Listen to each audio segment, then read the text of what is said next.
ஆண்டவராகிய இயேசுவின் நாமத்தினாலே இந்த காலை வேளையில் கூட உங்களை யாவரையும் வாழ்த்துகிறேன். கர்த்தர் உங்களை ஆசீர்வதிப்பாராக. இந்த நாளிலே கூட சங்கீதம் 46 7ஆம் வசனத்தை கூட வாசித்து தியானிக்கலாம். சேனைகளின் கர்த்தர் நம்மோடு இருக்கிறார், யாக்கோப்பின் தேவன் நமக்கு உயர்ந்த அடைக்கலமானவர். சேலா. மிக அருமையான வேதவசனம். இந்த வேதவசனத்தில் கூட முதல் பகுதியில் சேனைகளின் கர்த்தர் என்று சொல்லப்பட்டிருக்கிறார். மெய்யாகவே நம்முடைய தேவன் சேனைகளின் கர்த்தராக இருக்கிறார். நம்முடைய தேவன் எப்படிப்பட்டவர் என்பதை அறிந்து கொண்டோம் என்றால் நாம் எதற்கும் இந்த உலகத்தில் பயப்பட தேவையில்லை. ஏனென்றால் உலகத்தில் அநேக ஆபத்துக்கள், துன்பங்கள், வேதனைகள், பாடுகள், அவைகளை எல்லாம் பார்த்து மனிதர்கள் இன்றைக்கு சோர்ந்து போய்விடுகிறார்கள். அவருடைய வாழ்க்கையில், இருதயத்தில், சிந்தனையில் பயங்கள், வேதனைகள், கண்ணீர்கள், கஷ்டங்கள் அநேகம் இந்த உலகத்தில் ஒரு மனிதனை மிகவும் வருத்தப்படுத்தக்கூடியதாக இருக்கிறது. ஆனால் நாம் கர்த்தருடைய வார்த்தையை நாம் விசுவாசிக்க வேண்டும். அந்த வார்த்தைகளை ஒவ்வொரு நாளிலும் உற்று நோக்க வேண்டும். அதை நமக்குரியதாக ஏற்றுக்கொள்ள வேண்டும். அந்த வார்த்தையில் இருக்கிற வல்லமையை நாம் புரிந்து கொள்ளும்போது மெய்யாகவே நாம் இந்த உலகத்தில் இருக்கிற எப்படிப்பட்ட சூழ்நிலைகளை கண்டும் பயப்பட தேவையில்லை, கலங்க தேவையில்லை, வேதனைப்பட தேவையில்லை.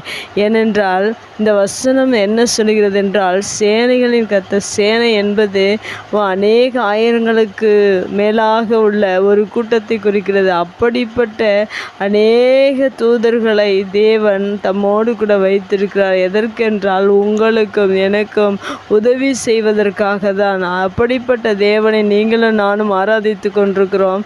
அப்படிப்பட்ட தேவனை நீங்கள் தெய்வமாக கொண்டிருப்பீர்கள் என்றால் நீங்கள் பயப்பட தேவையில்லை. அப்படிப்பட்ட தேவன்தான் உங்களோடு இருக்கிறார் என்று வசனம் சொல்லுகிறது. சேனைகளின் கர்த்தர் நம்மோடு இருக்கிறார் என்று வசனம் சொல்லுகிறதை இந்த புதிய நாளிலே காலை வேளையில் நீங்கள் விசுவாசிப்பீர்கள் என்றால் உங்கள் வாழ்க்கையில் வரக்கூடிய எப்படிப்பட்ட பிரச்சனையாக இருந்தாலும், போராட்டமாக இருந்தாலும், தேவன் உங்களுடைய வாழ்க்கையில் இருந்து உங்களோடு, சேனைகளின் கர்த்தர் உங்களோடு இருப்பதினால் எல்லாவற்றையும் தேவன் நிவர்த்தி செய்ய அவர் வல்லவராக இருக்கிறார். எல்லா பிரச்சனைகளையும், எப்படிப்பட்ட நிவர்த்தி செய்ய முடியாத பிரச்சனைகள் உங்கள் வாழ்க்கையில் இருந்தாலும், யாராலும் சரி செய்ய முடியாத பிரச்சனைகள் இருந்தாலும், சேனைகளின் கர்த்தர் உங்களோடு இருப்பதினால் எல்லாவற்றையும் தேவன் ஜெயமாக முடித்து தர வல்லமையுடையவராக இருக்கிறார்.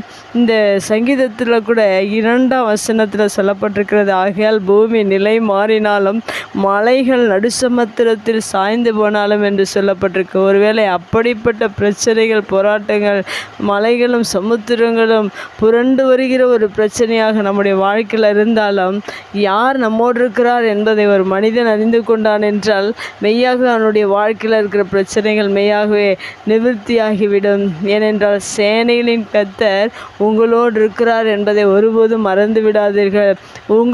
நம்மோடு கூட இருந்து அவர் எப்படி நமக்கு உதவி செய்கிறார் என்று அடுத்த வார்த்தை 7ஆம் வசனத்தில் சொல்லப்பட்டிருக்கிறது. யாக்கோப்பின் தேவன் நமக்கு உயர்ந்த அடைக்கலமானவர். அடைக்கலம் என்றால் பாதுகாப்பை குறிக்கிறது. யாக்கோப்புக்கு எப்படி பாதுகாப்பாக இருந்தார், அதே போல் உங்களுடைய வாழ்க்கையில் இந்த புதிய நாளிலே கூட உங்களுக்கு வருகிற எல்லா சூழ்நிலைகளிலும் தேவன், யாக்கோப்பின் தேவன் உங்களுடைய தேவனாக இருந்து ஒரு உயர்ந்த அடைக்கலத்தை, ஒரு உயர்ந்த பாதுகாப்பை, ஒரு ஆசீர்வாதத்தை, பாதுகாப்பான ஒரு காரியத்தை ஒவ்வொரு நாளும் நமக்கு அடைக்கலத்தை கொடுக்கிற தேவன், உயர்ந்த அடைக்கலத்தை கொடுக்கிற தேவன் என்ற இந்த 2 வார்த்தைகள் மிகவும் நம்முடைய வாழ்க்கையில் ரொம்ப முக்கியமான வார்த்தைகள். அது நம்மோடு கூட தேவன் இருக்கிறார். அவர் எப்படிப்பட்டவர் என்றால் சேனைகளின் கர்த்தர் என்பதை ஒருபோது நீங்கள் மறந்து போகாதீர்கள். உங்களுடைய வாழ்க்கையில் அவர் உங்களோடு கூட இருந்து உயர்ந்த அடைக்கலமாக இருந்து இந்த புதிய நாளிலே உங்களை நடத்துவார், தொடர்ந்து நடத்துவார், தொடர்ந்து உங்களோடு கூட இருப்பார். கண்களை முடிச்சு வைக்கலாம். எங்கள் அன்பு தகப்பனே, இந்த அருமையான வார்த்தைக்காக நன்றி செலுத்துகிறோம். சேனைகளின் கர்த்தர் எங்களோடு இருப்பதினால் எப்படிப்பட்ட பிரச்சனைகள் இந்த உலகத்தில் வந்தாலும் நீர் எங்களுக்கு வெற்றியாய் முடித்து தருகிறதற்காக நன்றி. நீர் எங்களுக்கு உயர்ந்த அடைக்கலமாக இருக்கிறதற்காக உமக்கு நன்றி செலுத்துகிறோம். பூமி நிலையில் மாறினாலும் மலைகள் நடுசமுத்திரத்தில் சாய்ந்து போனாலும் நீர் எங்களுக்கு அடைக்கலமாக இருக்கிற தேவன், எங்களோடு இருக்கிற தேவன் என்பதை நாங்கள் அறிந்து இன்னும் உடைய பாதையில் தொடர்ந்து ஓட, இன்னும் மோடு கூட ஐக்கியமாக இருக்க உம்மை போல எங்களை மாற்றி ஆசீர்வதிப்பீராக. இயேசுவின் நாமத்தில் ஜெபங்களும் நல்ல பிதாவே, ஆமேன்.